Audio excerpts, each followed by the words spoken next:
তো ও মুরাদ ভাই ওই যে চ্যানেল করতে হলে আপনার কিছু প্রিপারেশন লাগে, জি। সেটা হচ্ছে আপনার কি আইডিয়া সেটা বলুন তো আগে। আমার প্ল্যান হচ্ছে আসলে আমার উদ্দেশ্য ছিল ইমিগ্রেশন এবং ল নিয়ে কথা বলবো। ইমিগ্রেশন। জি, ক্যানাডিয়ান ইমিগ্রেশন, যেহেতু আমার ইমিগ্রেশনের বিজনেস, আমাদের ইমিগ্রেশন। প্রচুর মানুষ আমাদের কাছে প্রতিদিন কল দেয়, আচ্ছা। যে বিভিন্ন আইন কানুন জানতে চায়। হুম। তো এমনও আছে ওই আমরা হাজার হাজার কল পাই। আচ্ছা আচ্ছা। তো আমার তো এত উত্তর দেওয়া সম্ভব না। Right right. তাহলে কি করতে হবে? তো কি চিন্তা ভাবনা? এখন এই জন্যই আমার ওই থেকেই আমার আইডিয়া আসছে, যদি আমি এই উত্তরগুলো একটা প্ল্যাটফর্মে দিতে পারি। রাইট। খুব ভালো একটা প্ল্যাটফর্মে যদি আমাকে হাজার হাজার মানুষ ফলো করে, প্রশ্ন করে, আমি উত্তর দিই, হ্যাঁ। সো ওটা মানুষ উপকৃত হবে। Right right. কারণ আমি ইন্ডিভিজুয়াল একটা একটা করে ফোনে উত্তর দিব, তাহলে তো আমার দৈনন্দিন কাজে অসুবিধা হয়। আচ্ছা, এখন আমি বলি, হ্যাঁ, এটা একটা আপনি চ্যানেলের মাধ্যমে দিতে পারেন, ইউটিউব আছে, ফেসবুক আছে, সোশ্যাল মিডিয়াগুলো এখন খুব ইফেক্টিভ। সো আপনি যে উদ্যোগ নিয়েছেন ইমিগ্রেশনের বিষয়ে নানান ধরনের প্রশ্ন আসলেই থাকে। নতুন যারা অ্যাপ্লাই করতে চায় যোগাযোগ করবে কিভাবে, এটা বের করতে অন্তত এক সময় 15 দিন লেগে যায় কিন্তু একজনের।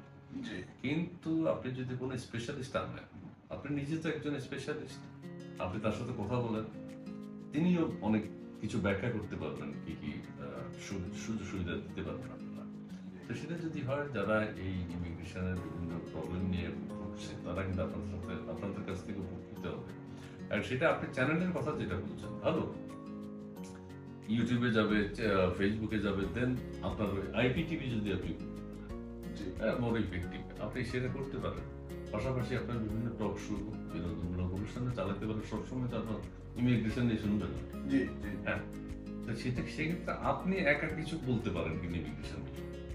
জি, আমি যেটা আপনি একটু আগে বলেছেন, আমি তো আসলে ওই কারণে আর কি আমার যে আইপিটিভি বা আর একটু ব্যাপকভাবে এবং আপনাদের মতো লোকজনকে নিয়ে আমার কথা। এবং আমি কিছুদিন আগে অরুণা বিশ্বাস আপনাকে নিয়ে যে প্রোগ্রাম করেছি ডালটা, সো নাম্বার ওয়ান আমার যে আইডিয়া ছিল যে আমরা শুধু ইমিগ্রেশন নিয়ে কথা বলবো, ক্যানাডিয়ান ইমিগ্রেশন। পরবর্তীতে আমার কাছে মনে হয়েছে যে আসলে শুধু ইমিগ্রেশন না, আমাদের সমসাময়িক যে ক্যানাডিয়ান রুলগুলো, প্রত্যেকটা মানুষের বেসিক নলেজটা থাকা দরকার। আমরা কিন্তু প্রত্যেকদিন আমাদের কাছে ফোন কল আসে যে ভাই ওইটা করলে কি হবে, landlord tenant board, criminal law, আমিও এটাতে আটকে গেছি, আমারই করতে হবে, সে করতে হবে। তো আমাদের সমসাময়িক নিয়ম কানুনগুলো আমাদের জানা উচিত। সো ইমিগ্রেশনের পাশাপাশি আমি তো কথা বলবোই, আমার প্ল্যান হচ্ছে ইমিগ্রেশনের সাথে ইমিগ্রেশন লয়ার অথবা পার্সোনাল লয়ার যারা অন্য প্র্যাকটিস করে, criminal defence, personal injury, litigation, ওই বিষয়গুলো নিয়ে আমরা কথা বলবো। আপনি একটা কথা যেটা বলছেন এটা খুব ইম্পর্টেন্ট, যে প্রতিদিন অনেক মানুষ আপনাদেরকে ফোন করে, অনেক ছেলে মেয়ে আপনাদেরকে ফোন করে বা আপনাকে ফোন করে, সবাইকে যদি পার্সোনালি পার্সন টু পার্সন আপনি জবাব দিতে চান, এটা তো অনেক সময়ের ব্যাপার। সেই ক্ষেত্রে আপনি যে চিন্তা করছেন, আপনার চ্যানেলে যদি এগুলো ইউটিউব, ফেসবুক, আপনার চ্যানেলে যদি বারবার এগুলো প্রচার হয়, যে উদ্যোগটার কথা বলেন, সেটা কিন্তু পজিটিভ থিং। এবং তারাও আপনার চিন্তাটাও ভালো, একদম জনস্বার্থে কাজ করবেন। শুধু এন্টারটেনমেন্ট দিলে হবে না, শুধু ইনফরমেশন দিলে হবে না, সবকিছু একসাথে করলে ভালো। যে এই টাইমটাতে আমাদের ইমিগ্রেশনের উপর যাবে, ওই টাইমের উপর আমাদের এন্টারটেনমেন্ট, যাতে আমাদের যে ইউটিউব বা ফেসবুক পেজ থাকবে, মানুষ বারবার যে রিপিটিং করবে, আবার নতুন করে আমাকে আর প্রশ্ন করার দরকার নেই। কোন একটা জিনিস হয়তো আমি বললাম, উনি তো বুঝলো না, উনি আবার যে উনি 100 বার দেখুক, আমার তো কোনো অসুবিধা নেই। উনি থেকে গেল, জিনিসটা থেকে যাবে, থেকে যাবে। এবং নিজে যে যে ইমিগ্রেশন প্রবলেমে আছে বা যার কোনো প্রবলেম আছে, সে নিজে শুনে আবার অন্যকেও হেল্প করতে পারবে, যে এই জিনিসটা শুনুন। এখন তো শেয়ার করাটা খুব ইজি।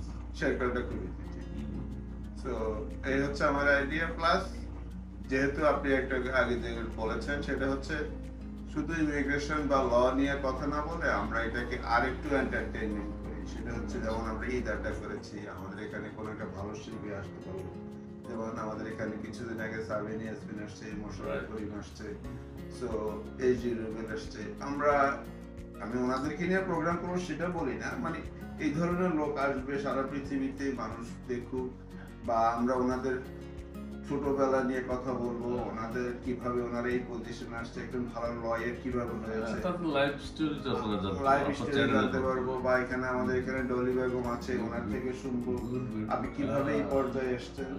আমাদের এখানে ডক্টর তরুণ আসছে, উনি কি কোথায় পড়াশোনা করেছে, আপনি কিভাবে কনজারভেটিভ নমিনেশন পেয়েছেন। Success story. So success story আমরা মানুষকে শোনাবো, সেটা হচ্ছে তাতে হবে কি মানুষ অনুপ্রাণিত হবে। আমরা তো এভরিডে আসলে শুধু শুধু ইয়ার কথাই শুনি, সব নেগেটিভ কথাই শুনি, আমাদের অপটিমিজম বা ইন্সপিরেশনের কথা কেউ বলে না, শুধু নেগেটিভ কথা শুনতে শুনতে আমাদের লোকজন টায়ার্ড। আমরা না, এটা হচ্ছে একটা হিউম্যান নেচার।